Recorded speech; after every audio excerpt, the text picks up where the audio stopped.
Welcome to Life Biz and All That Jazz, the podcast where real talk meets transformation. If you're navigating mental health, healing from trauma, or wanting to build a life that actually works for you, you're in the right place.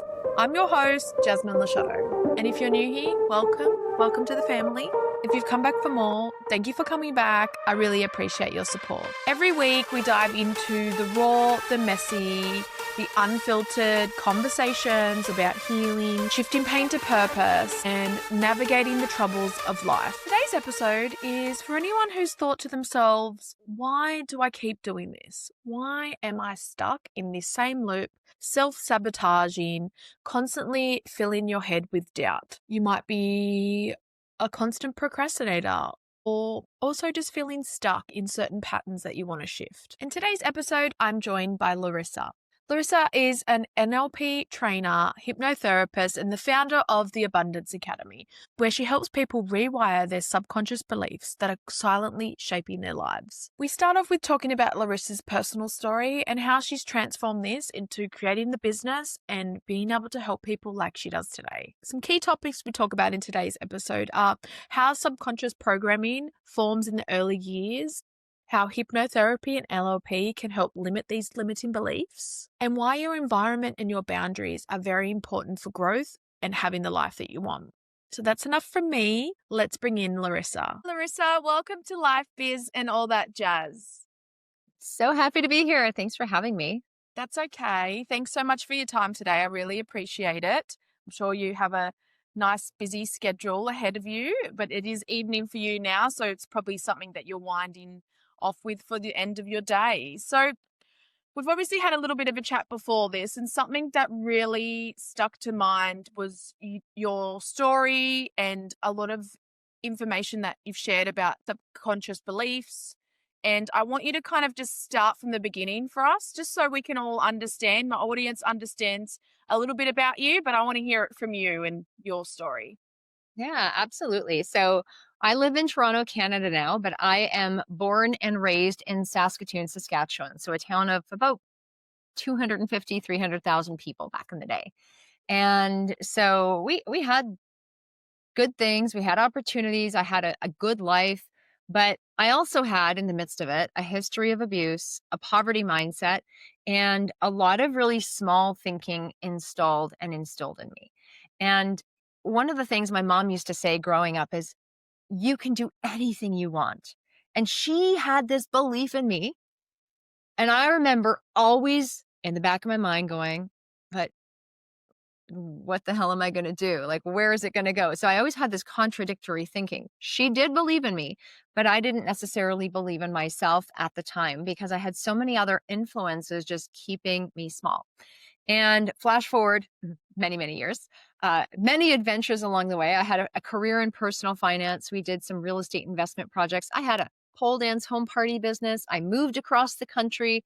I got married, got divorced. I ended up running a Pilates studio for a decade. So I've had a lot of various experiences in the mind, body, business spaces. And I've loved them all. But one of the things I realized is it took a lot of time, a lot of effort, and a lot of deliberateness to get to the point of starting to shed the, the scarcity thinking, to start letting go of some of those limiting beliefs, and to really become a person I actually liked and wanted to be. Before, it was always like, am I good enough? Like there was this inferiority complex. And even when I was successful on the outside, I'd made changes over the years, but they were like very, very gradual, kind of like paying off a mortgage. Very, very gradual. The interest is very high. You do make changes, but there isn't a lot that happens. But it wasn't until I really started delving into the unconscious work and working with my unconscious mind that things really started to shift in a way that I could wholeheartedly buy into. It wasn't just these external changes I was making. It wasn't just me trying to force something. It was actually me literally stepping into a greater place of alignment. And I heard people talk about this, but I didn't really care in the beginning because I was like, oh yeah, sure, it's changing. But it really wasn't. I was like still talking back to myself. And I I was on maternity leave with my son, and my husband, he said, "Larissa, you're driving me crazy. You need a coach. You need to find someone to work with because you're always happier and you're always better when you're with someone." And I am not that person. So he helped me find the work of Bob Proctor. And he was someone I heard about like 20 years prior working in the financial services arena. And I was like, I don't need to study Bob. I have other people on my hit list first. I'm like, I want to go through all these other gurus and mentors. And finally he came full circle. And I gave it a look. And within a week of studying with Bob, my whole world and the way I looked at the world started to change. And at first, I thought it was just the content. And later, after doing a whole lot of training, I realized there's so many elements that were embedded in what Bob does and how Bob teaches and Bob's spirit that just oozed out of him that literally penetrated me and helped me change my life radically, like mentally first, but then it started to spill into other arenas. Um, a few months later, I became a consultant. I applied. I'm like, this stuff is so different. You're saying the same things. You're doing a lot of the same things, but it's so different. And so I wanted to know what is like magic sauce is. I wanted to have Bob's secret pill. So I applied to become a consultant. I got accepted, and I started training Bob's materials. And at first, I would just train his materials as it was. And I'm like, this is brilliant. And I realized from my background in movement, like we took a very biomechanical approach to our Pilates training. It was like blending the art and the science, the intuitive, energetic aspect with the clients, and also the, um, the, the strategic side of things. And as we kept doing that, like I didn't have that piece in the mindset work I was teaching from Bob. Like said a lot of things, but there wasn't a lot of scientific backing. And I was like, there's so much work in the world of neuroscience and neuroplasticity. Like, I want to learn about that. And I knew there were structural elements. And so I actually found a trainer that taught a neurolinguistic programming program and hypnotherapy as well. And so she took a very spiritual approach, but she also had like great neuroscience background and the scientific part of it. So I ended up in a training with her, and then I took the practitioner training, the master practitioner and trainers training in those modalities, and became a trainer. Um, and that really brought a whole new light to things. But while going on this journey with Bob and the NLP training, like they didn't let you off the hook. Everyone else prior had let me off the hook, but they didn't let me off the hook. They literally had so much belief. Sometimes it was highly uncomfortable and made me want to puke. Like there was a lot of moments of crying my face off because I was just like, oh my gosh, this is so hard. This is so vulnerable. I don't feel good. But looking back, I am like so incredibly grateful and so incredibly blessed that they held the space for me to make the change. That they saw the belief in me, and they had the belief in me that I didn't have in myself, just like my mom said back there. But she didn't have the tools to be able to nudge me and push me and poke me and help me move in the direction I really needed, which these other mentors at this point did. And I'd had so many other beautiful experiences that had literally paved the path for me to step into this. So I I um I ended up leaving my career, my corporate career at the peak. It was totally illogical. I loved my clients. I loved the studio. I loved everything I was doing. And it was great on the surface, but because this underneath stuff wasn't there, I couldn't stay. And so I left, and it was probably the hardest thing I've ever had to do in my life because it was so good. And yet I knew I needed to follow another path because there was this head to heart incongruence that I thought was okay, but it wasn't.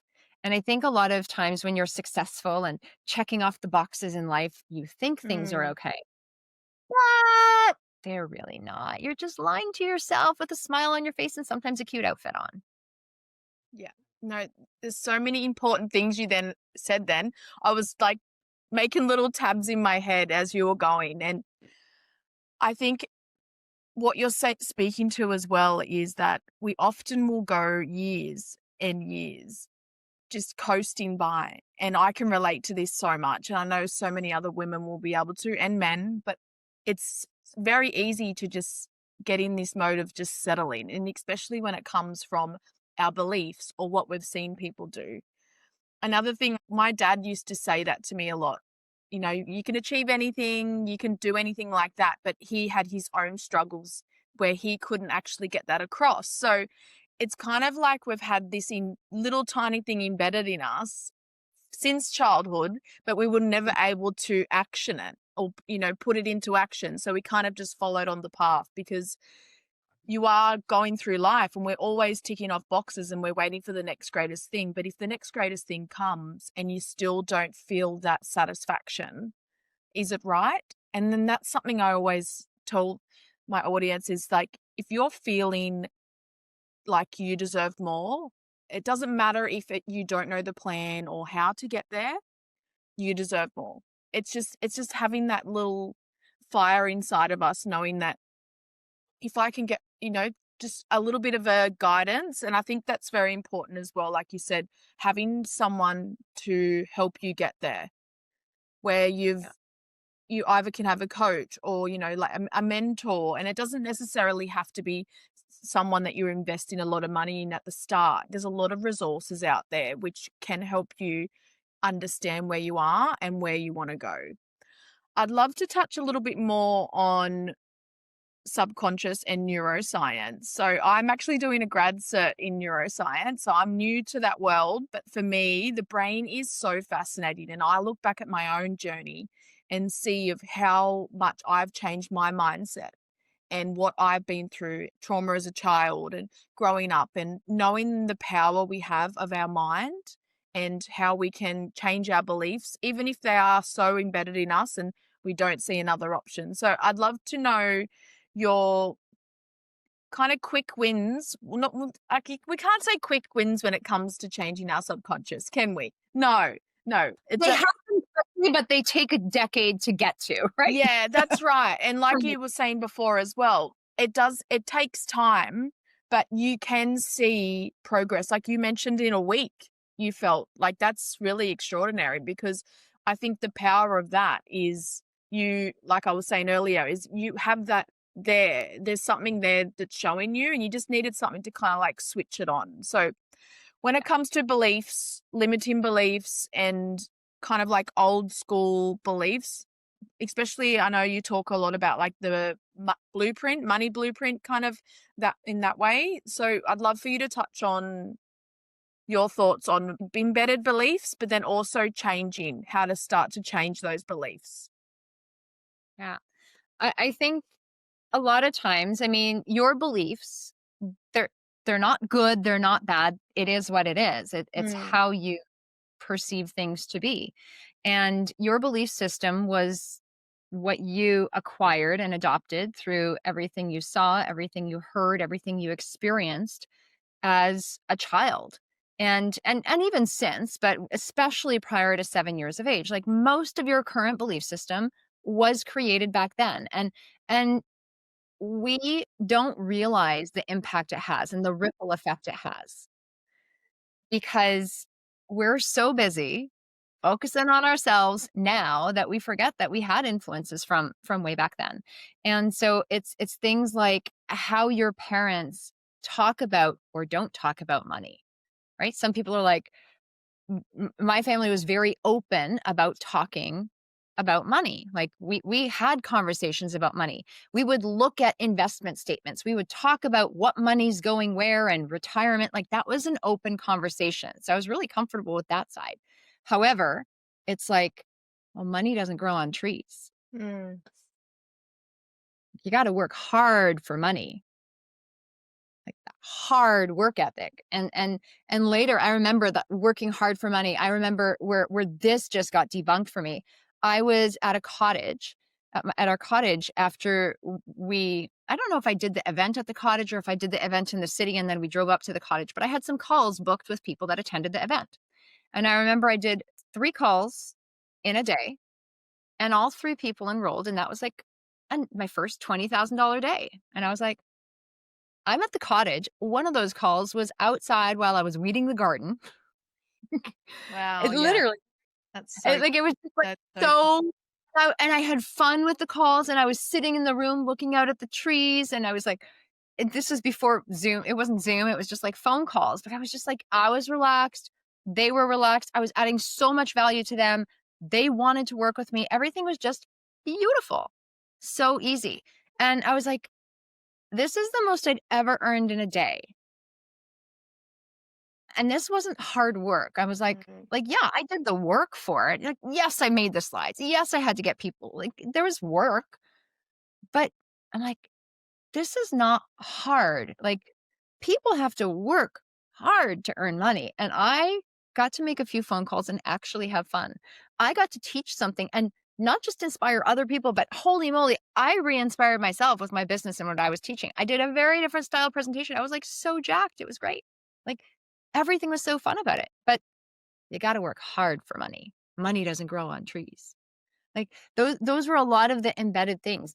My grandmother, she grew up in like working on farms during World War II, and they didn't have a lot. She was like 100 pounds hauling 50-pound sacks of potatoes. Like, that's how she grew up. She went to Wow. school for her life. And she was super resilient. She was such a hard worker. She was very dedicated. She saved every penny. She bought things that were high quality when she needed them, but she darned our socks. There was one time, oh my goodness, I moved in with her and I had colored jeans. I don't know if they were purple or pink or something. There was like not blue jeans, like not the regular denim, but they were like a colored denim of some sort. And I started getting tears in the knees. She took my pockets off the butt and patched my knees. So I was just like, oh my gosh. But she's like, you can't have holy knees and you need to keep these pants. And I'm like, I'm never wearing these pants again. Effort, but that was the mentality. You have to fix everything until it completely disintegrates. And you're not being wasteful. And I don't like being wasteful. However, I think there was just so many little examples. It was the subtle things like through the darning of the socks that maybe 50 years prior, they needed to be darned because they were not accessible. But socks, even good socks, even if you pay $20 for a pair of socks, they're going to last you. Like, not all socks need to be darned. And these were not really nice socks. These were just like regular run of the mill socks. So, um, it was through little actions. It was through, got to buy everything on sale. We can't go into those stores. It was through those things that were said, even though we were middle class, we got to travel, we had a lot of advantages. We lived better than most people, but there was still an undertone of fear of not having enough, of losing money, of spending too much on something because it was full price. Meanwhile, if there's a sale, well, let's just go buy everything because it's on sale, whether we need it or not. Like, who needs to go Boxing Day shopping when that was a big thing and be in line first at the store so you can go buy Christmas decorations at 70% off for next year when you have 8 boxes full of them already, but they're on sale? So we better get more. So those are the programs that were embedded. And I think step one is recognize the programs. Like, you've got to start noticing, like, how do you know your belief system is not working for you? Take a Mhm. look at your results. What results are you actually getting? That's like the entry point to go, where should I start paying attention? If your relationships are crap, what did you hear? What did you see? What did you experience about relationships throughout your life? What do you say about relationships? Like, how do you speak? How do you respond? And go study yourself in that arena. You're going to notice if you actually pay attention to yourself and be truthful. Sometimes you may not want to see it, but wake up and pay attention, and you're going to start noticing a lot of things. And if it's money, what are your money stories that have been told? What money stories are you running? What is your situation? You might be earning good money, but are you keeping it? Are you saving it? Are you blowing it? Are you hoarding it? And those can all be problems depending on how you show up. Do you feel like you're not worthy of buying anything? Maybe you have a good financial status, but you just don't buy anything for yourself ever. Well, money is supposed to be in circulation. It's supposed to come and go. It's not this static thing. It's an energy. So whatever your results are, you go back and look at what's going on and go explore. You got to be like an investigative reporter. Okay, you're a detective, and you want to figure that out. And then when you're looking at the beliefs that are not working for you, like these are the things that you're saying inside your head and perhaps out of your mouth. When they're said out of your mouth, they're so much stronger when you articulate them. But most people, if they actually listen to what they were saying, they would want to put earmuffs on themselves. If they're like, oh, that came out of my mouth. Like some of these things are really scary. And we say them all the time. Like and you might not want to make someone feel bad. So you put Yes. yourself down. Yeah. Like classic, like the tall poppy syndrome. Well, it's okay. I don't need that. Yeah, I do. Mm. It's okay. I can just diminish myself just so you don't have to be intimidated by me. No, like you've got to own yourself. And so look, when you identify the old beliefs, you've got to rewrite them. And so um let's say old belief, I'm not good enough. Rewrite it to the opposite using law of polarity. I am good enough. And most people leave it at that. And so there's like so many different ways to overcome limiting beliefs. This is like the easy peasy, simple one that you can do on your own that I often teach in some of our workshops. And it's like old belief, not good enough. New belief, I am good enough. Most people will be like, cheer and say, I am good enough. I am good enough. I'm awesome. And say it in the mirror 5,000 times, write it out. Okay, I don't disagree. But what happens is if you keep saying that, you're like, bullshit. Of course you're not good enough. You didn't do what you said you were going to do. You don't have integrity. Who are you? Like, you're such a coward. Like, you're going to talk back to yourself and say those things. So cancel that. But what you need to do is identify what you want the new belief to be, which probably can't happen yet. And then make a decision, because every one of your limiting beliefs at one point was a decision. And so you've got to make a new decision. I've decided that I'm going to acknowledge myself for something I'm really freaking good at every day. I've decided that I'm worthy of spending half an hour walking outside each day. I've decided that I am willing to, like, using the words I've decided, and it's not going to be, I've decided that I'm going to be good enough. No, I've decided, like, make it concrete and tangible, something that will actually get you, like, if you did feel good enough, what would you be doing or not doing that's different from what you're doing now? Really helps you identify the decision you need to make. Sometimes you might need to make like 3 to 5 decisions to really make sure that belief is actually supported. And if they're action oriented, or the statement has to be something you buy into. It can't be just this like, okay, Larisa said this, so I'm going to copy it. No, you actually have to believe it. How do you know you believe it? You go, yeah, that feels good. How do you know you don't believe it? You talk back to yourself, or you go, ugh, or you get like that pit in the stomach or stabbing feeling in the chest, or like you get that icky feeling, whatever your icky feeling is. If you get icky feeling, that's not right. If you're like, oh, I could buy into that, that's the good statement for you. So you've got to use your brains.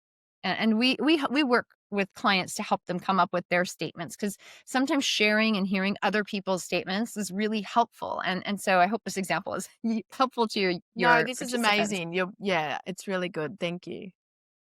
So you say these statements for a couple weeks. You might mix them up and change them. They might evolve. But if you go hardcore on these decisions and you remind yourself, you're like, I've decided that I'm the kind of person that does this. I've decided that I'm whatever it is.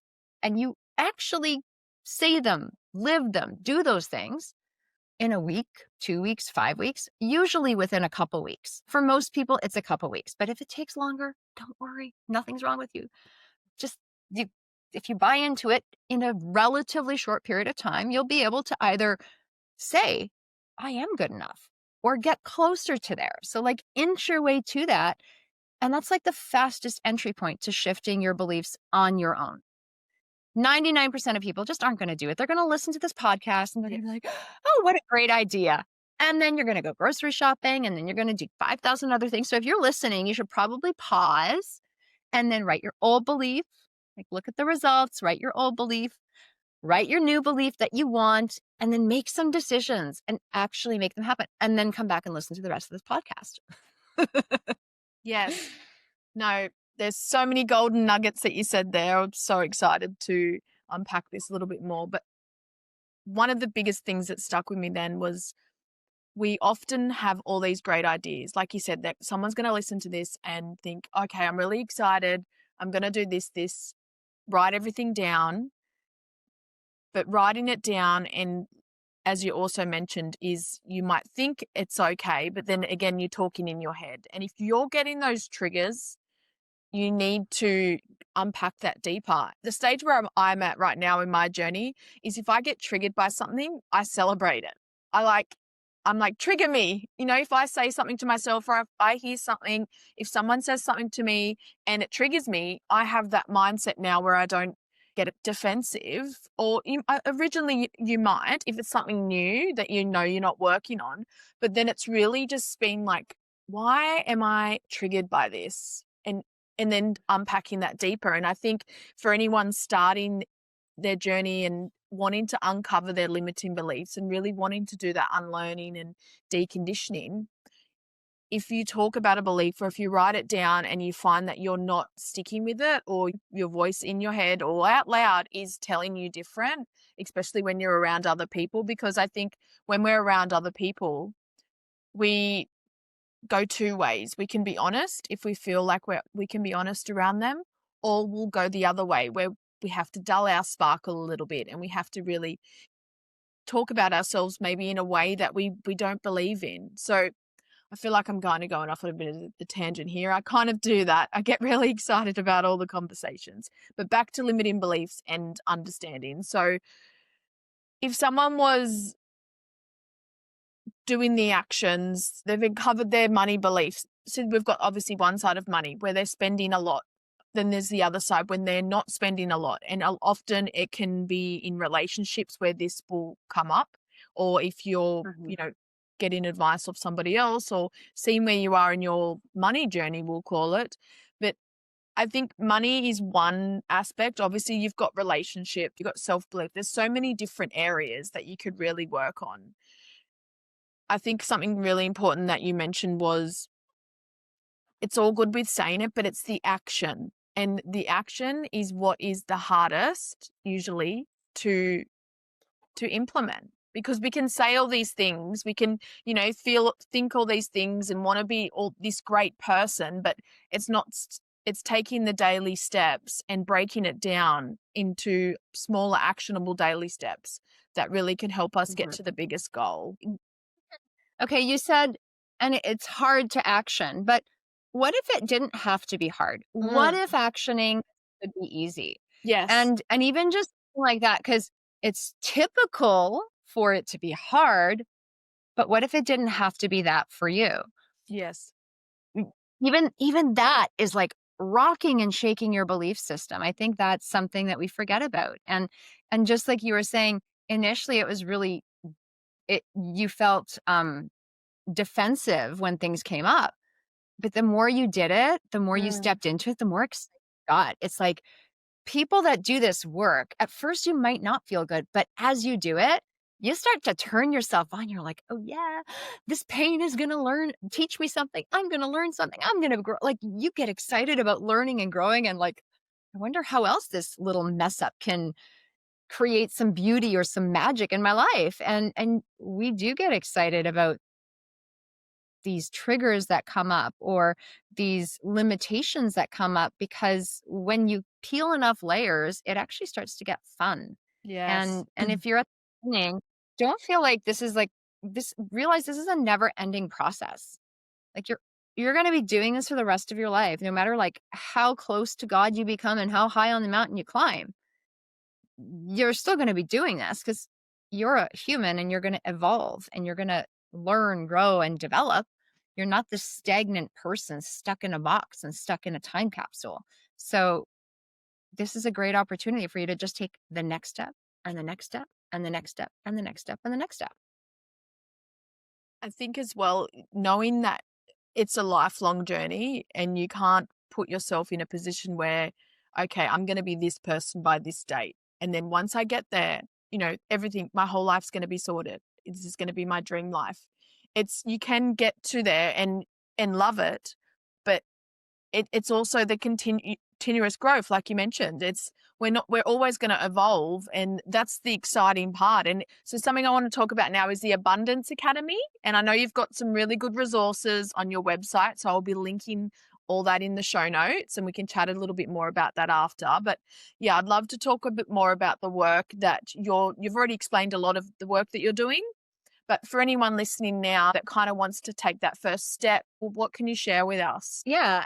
So at the Abundance Academy, we really do believe in people, and we want people to become self managers. And I think everyone is on their own journey. We tend to attract people that have been around the block a time or two. They've been to seminars, they've read books, they love listening to podcasts. They're learners, they're interested in personal growth, and they have good lives, but they want more. They know that they can have more, because it's like that sneaky problem that we are terrified to share with someone and we hide or we ignore. It's going to come up to bite us big time if we don't actually deal with it. We know it, but we've conveniently ignored it. And so we want people to have rich and fulfilling lives. We want women to own themselves and be empowered. We want families to thrive. We want kids to have beautiful mindsets and truly live with this idea that anything is possible, and they have the guts to go for it. And that starts right from this moment. It doesn't matter how much you've had in your history. And so when we work with clients one-on-one, doing personal breakthroughs using the tools of NLP and hypnotherapy, timeline therapy, NLP coaching, and a few other modalities, but we work in a very structured way to help them penetrate their conscious, unconscious barriers, and to overcome problems, like recurring problems, very quickly. Because a lot of times the problems, they follow us for many years and many decades. And so we help them literally eliminate their problems or have them disappear and rewrite a new reality using those tools. And that's one-on-one. It's deep work, it's intense work, it's beautiful work. In a group setting, I love seminars. I love all the personal growth work. And I think there's beauty in community, there's beauty in accountability, there's beauty in bettering yourself. And on that side of things, we want people to dream big and have the tools and resources to do it. So we help people literally create this picture of their rich and fulfilling life, and help them to set goals to achieve the things that they want to achieve. So we have mindset trainings, we have an accountability program where people were asking about that. They're like, we need accountability. And so we added that structured accountability, but with that heartfelt place. And then we also started, because I used to go to seminars and I used to work with clients, we'd have these awesome calls every week to condition the mindset. And the few people that actually did their homework every day, they did really well. And then 80 and 90% of people were like, no, I forgot. And they'd put their head down, and it made me feel really bad. It made them feel bad. So a few years ago, I decided to experiment. There were other people in my industry that were doing this. And so I'm like, you know what? I'll try it. I don't want to do it for long, but for 1 month, I will let my clients sit in on my mindset routine, and I will not show up with makeup on. It's 6:30 a.m. You will see me in pajamas before showers. Like, I will not look pretty, but I will be here in spirit. So every morning for that month, we met and I walked them through my thinking. I opened up my mind to them, and we would study together. We would learn together. We would challenge our belief systems together. We would really evaluate, did we actually keep the promises we made yesterday? That's called integrity, which everyone's like, ooh, integrity, but like, it's basically making promises and keeping them. But if you don't check whether you do it, it's not going to work. You got to be like, oh, yes, I did check it. I have integrity with myself. Awesome. I didn't. I feel like a total schmuck. And you might do that for 2 weeks, but then one day you're like, I did a little bit more than I did yesterday. pat on the back. These are simple kinds of things, but because we did it every day, they started to notice like amazing differences within the first week. They were just like, I just feel better. Things are flowing better. Oh my gosh. One of our recent clients, she's like, the first day I was more productive than I had been the previous 6 months of since I started this job. So she Wow. started a new job prior to seeing us. She's like, the first day, I'm like, you'll probably feel better in a week. Because most people, like by the end of the first week, they're like, things are different. I don't know what, but things are different. But she's like, that first day, she's like, I don't know what happened, but man, this is like the best day, the most satisfying day, the most productive day I've had since I started my job. And like, she actually really loved it. She knew on the surface her job was okay, but she like was misaligned. And she literally was able to align herself because she showed up to like learn a few nice things.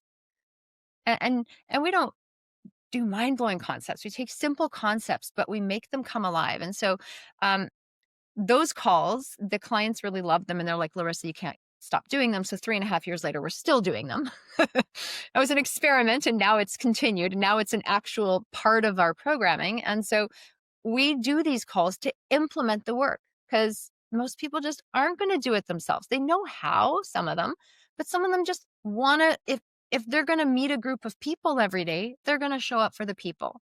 If they're going to just click join now, they don't have to do the structured thinking to figure out what to do. They know they're going to get something really good out of that. If they're not feeling really energized or refreshed, they can go and they could borrow the energy of the group and they're always going to leave better off than they came. And it's such a beautiful thing that we've created. So that's the third aspect of what we do. So we have mindset trainings, we have the accountability, but also the morning calls, which are so magical because they help us have a better day every day. And you stack enough of those better days, you get good weeks. You have good weeks, you have good months, you have good years. All of a sudden, you've got a really beautiful life. But it doesn't happen. It's not like, let's go to a weekend seminar and your whole life is going to change and you're going to remember everything. And you're going to make some changes, but there's a whole lot of work that actually needs to be done. So your neurological system can say, I accept this. And it's a safe thing to do to radically change my life because it's step by step. That's it in a nutshell. Yeah, great. Thank you for sharing that. There's so many more key takeaways I got from that. And the best part, I think, is when you, like you said, it can take a week. It doesn't have to be months and months at a time where you need to, or 12 weeks of therapy, or that's obviously another opposite example. But it's really having that integrity, building that integrity muscle, which it's not the easiest, but once you start doing things for yourself, and if you're finding out that what you're doing, you're in a repeat cycle. You might go good for a month or two, because this was me. This is an example. I used to be really productive. I would get in a good routine. My morning routine would be on point, but then I'd fall back and I just kept doing it. And then what I realized is that I just couldn't drink alcohol. Alcohol made, even if I had one wine, the next morning I would be sluggish. I wouldn't be myself. My thoughts would be different. I wouldn't think as positive. So that's something I needed to remove out of my life. And, that wasn't easy in its own.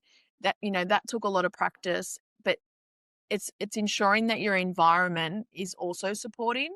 Do you think it's important? It's not just about, our goals, having that integrity. I think we need to also set the boundaries. What are your thoughts on boundaries and environment, having that boundaries with our environment?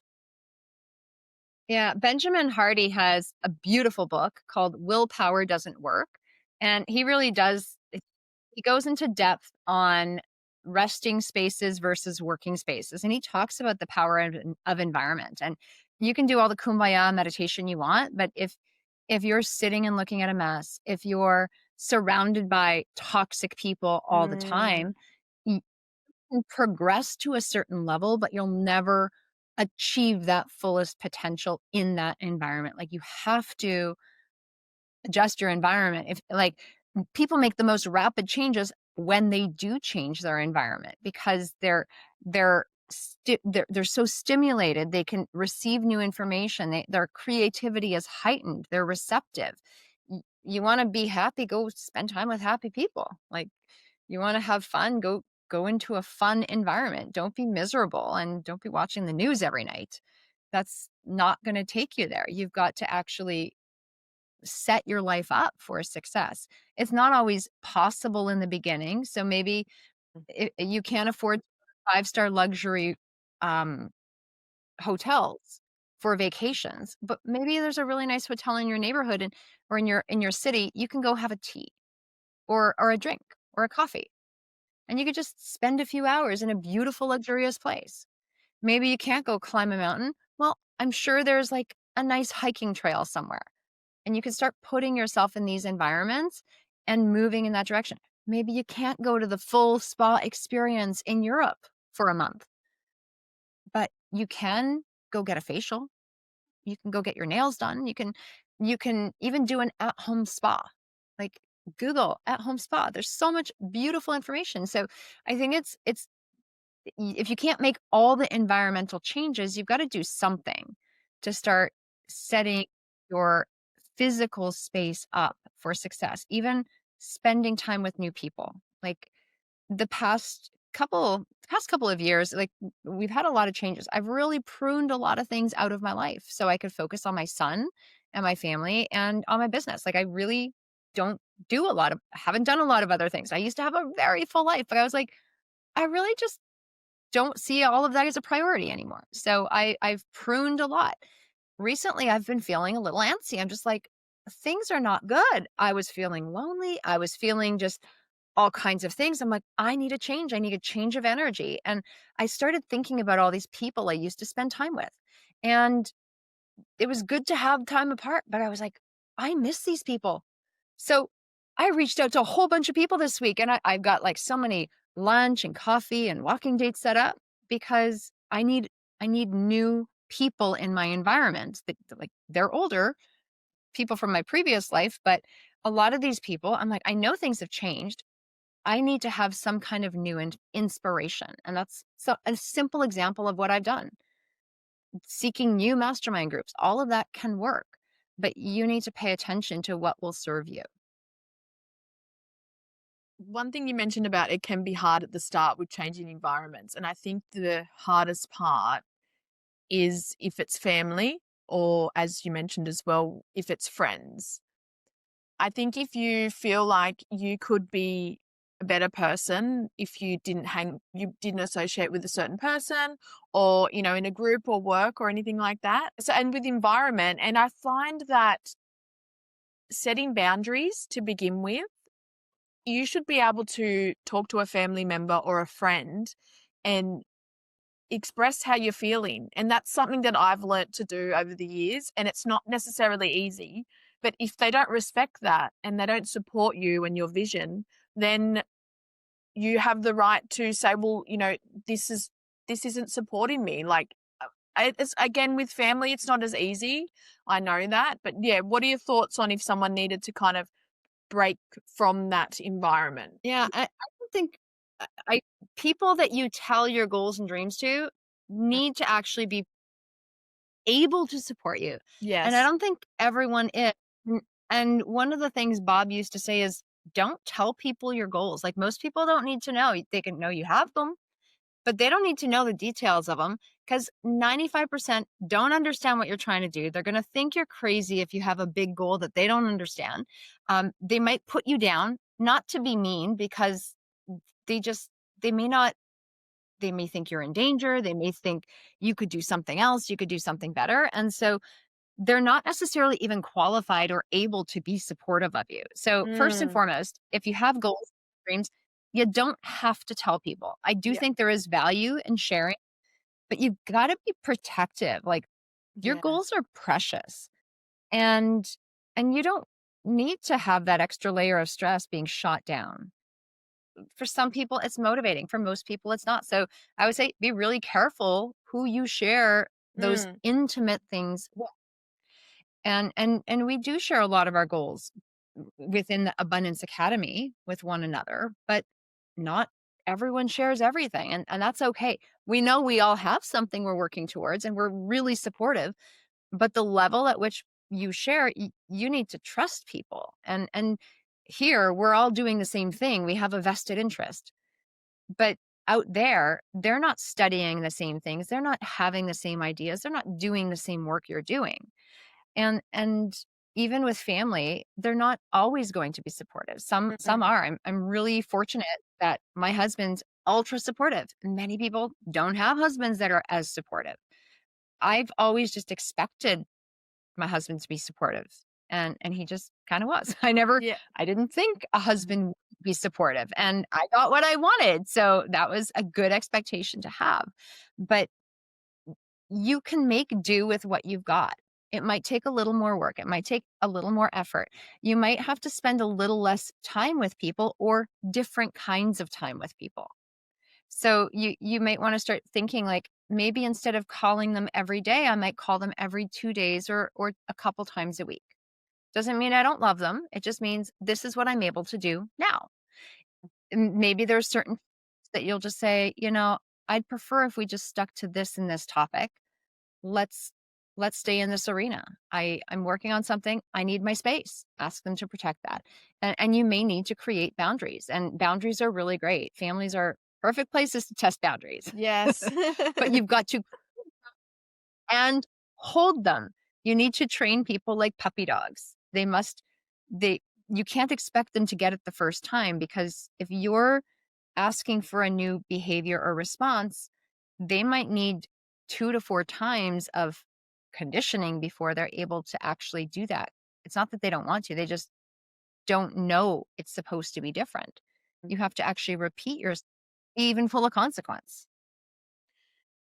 And it's not having the perception So that just because you understand the boundary or, you can implement boundaries, right? that someone else is going to be able to see it in the same view. So it's important as well is maybe you have to explain it a little bit more detailed, or, really break it down of this is why I'm doing this, and let them understand that it affects my energy, because I'm real big on energy and what I have in my environment, the people I have in my environment, what I watch, the news. You mentioned that before. Can't stand the news. I might watch. It depends. Like there's one here. We've got like ABC. Sometimes they have some alright stuff on there, or I will watch a documentary, but the mainstream media, like, it's just fear, fear, fear. And I watched it recently. I was visiting some family and they watched it at night, and I was just kind of catching up. We'd have dinner and I was like, I feel anxious. Like, I can't watch this.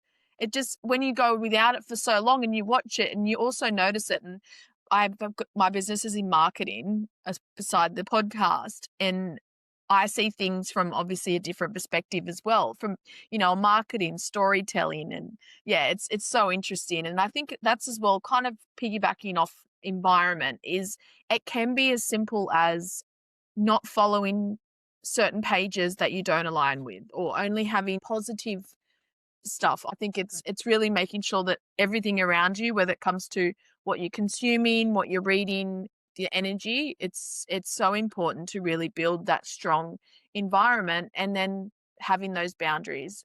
And boundaries, it's not something that you can learn overnight. It's having those hard conversations. And once you do have the first one, it gets easier. Like it's just kind of taking that first step.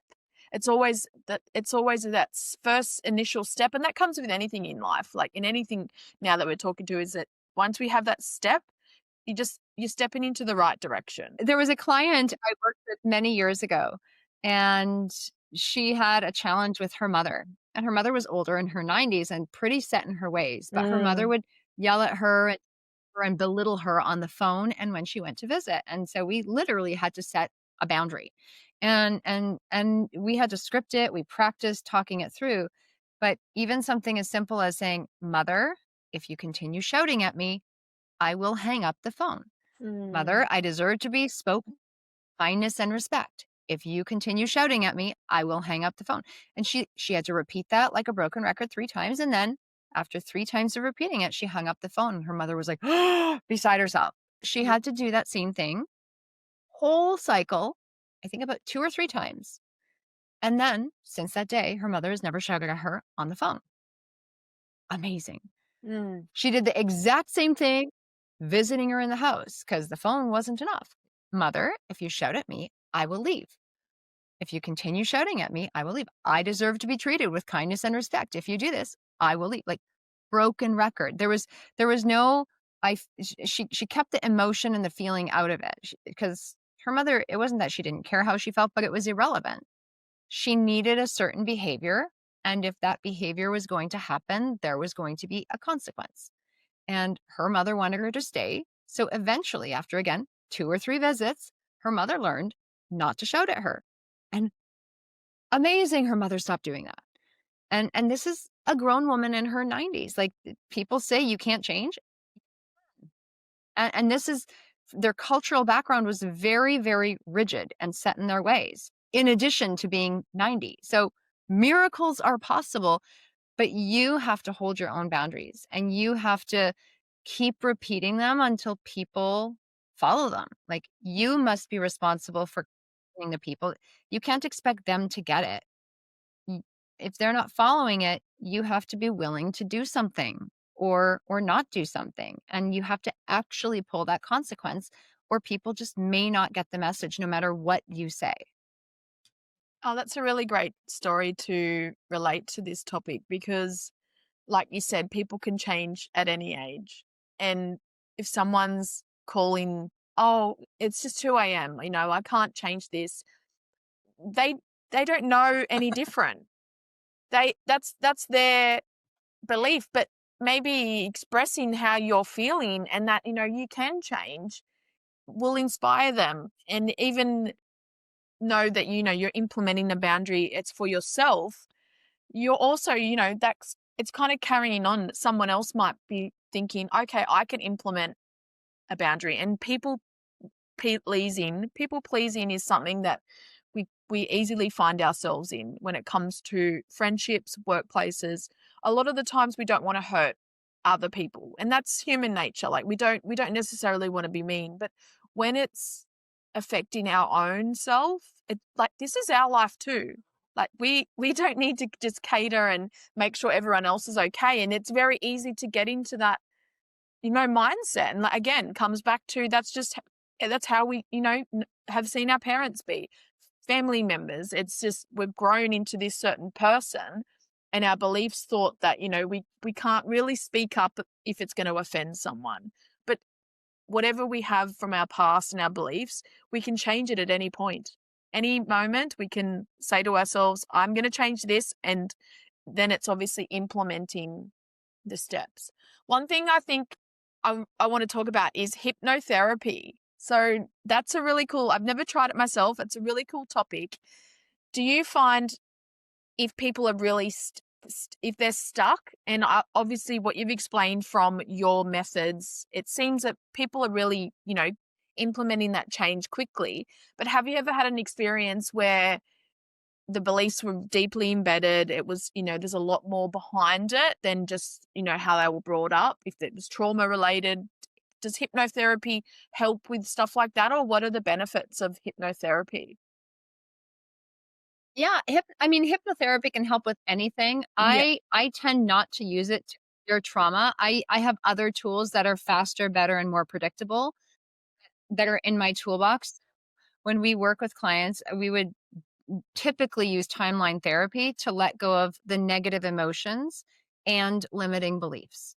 And then you got to reinforce the behavior. And we also do I have a trauma protocol that we run. I test everyone for it. I've literally had 2 clients that haven't had trauma. Everyone else has had some level. And it's not, I think a lot of times, especially these days, it's like this, it's like core trauma, trauma, trauma. It's like this a new fad almost out there because people are aware of it, and it's turned into this buzzword, but it doesn't have to be something that's feared. I think Mm. when I working with the the technique that I do, I'm like, wow, this is like really gentle. Like, it's not re-traumatizing the person. It's really gentle. It's helping them literally overcome things in 15 minutes. I've had to do the protocol twice with 2 people ever. So 30 minutes total instead of 15. And it just clears the baggage away. It clears the cobwebs away. The events still occurred, but um, they're really gentle processes. So I do have other tools that are just easier, faster, more predictable. I like to use hypnotherapy to install like the beautiful things people desire. Like once their energy is cleared, once their neurological system is able to be aligned, I use hypnotherapy as part of the reinstallation and realignment process. And I think of it as like you've got a conscious mind and you've got an unconscious mind. So you got your head and your heart. But I think of like hypnotherapy as like we take the lid off and all of this like barriers and resistance you have, you're so relaxed. You get yourself into a relaxed state that you just accept things. And when there are things that you've said that you've asked for, you're just like, "Ah, I feel so good. I like this. I want more." Of course, I agree because they're your words, they're your suggestions that you've asked for, that you genuinely want. And now the resistance is gone. You're relaxed. Your conscious barriers have been like you're opened up and you're literally receptive. And so I love using hypnotherapy for that. And that's typically how I would use I can use it for other things, but like I said, I work with a structured process and I don't want to reinvent the wheel when it's working. So in 99% of cases, I stick to the same type of thing. In certain cases, we need to do them differently. But what hypnosis is it's just a state of relaxation. And most people are in a state of hypnosis every day already. Every time you drive, you're on autopilot. You're like, I don't know how I got here. I just drove. Every time you keep swiping on a phone, you're in trance. You're like, most people don't realize like they live 99% of their lives in a trance every day. You hear a jingle, you end the jingle. There's just this automatic response because you live most of your life in trance. And when you can choose the trance you're in, and when you can start really using hypnosis as a tool for good, all of a sudden you can start strengthening your beliefs. So I love hypnosis to strengthen the belief system. I love hypnosis to um, make the pictures and the desires even more vivid. I love hypnosis to enhance and build and boost that confidence. So that's where I love to use it. And it's literally just removing any extra resistance and going in. But when you've cleared the cobwebs, it's just this beautiful thing. And you just sit there and you're like, give me more, give me more, give me more. It's you don't need drugs, you don't need alcohol, just like do hypnosis all the time and you'll feel good. And it's healthy for you. And it's healthy for you.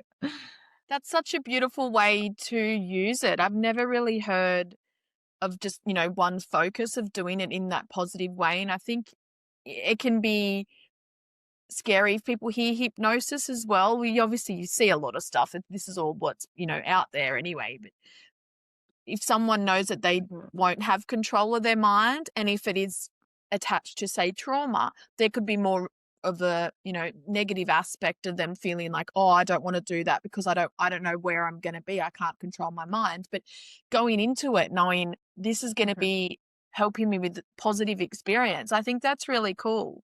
That's a really good way to focus it. Do you do much meditation yourself? This is obviously different to hypnosis. Yeah, But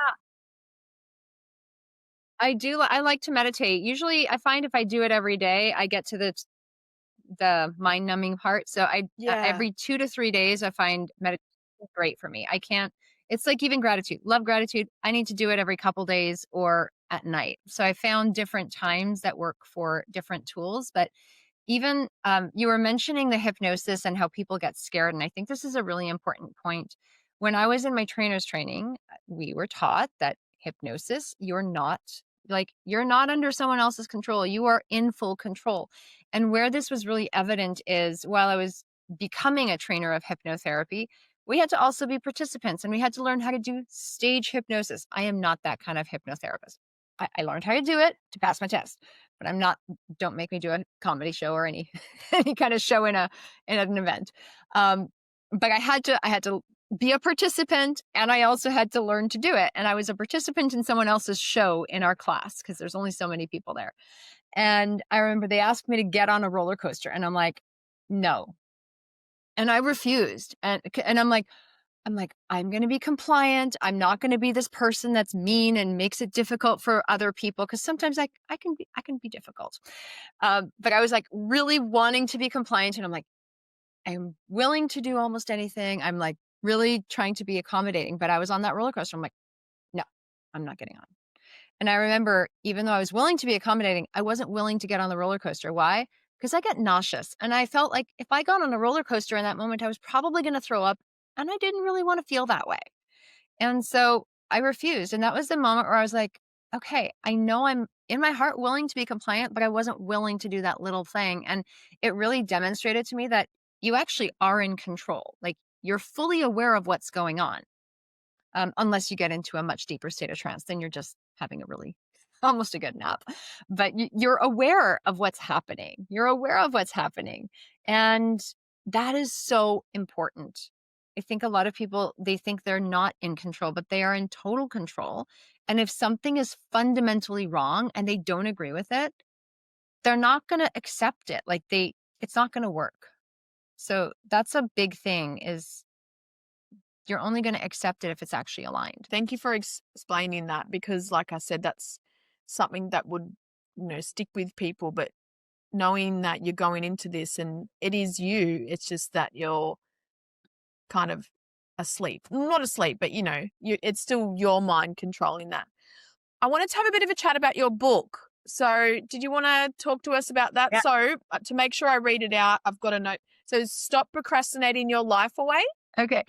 So stop procrastinating your life away. Discover the secrets to more time, money, and freedom is something I wrote initially because God gave me a divine download and I made a commitment before I was ready.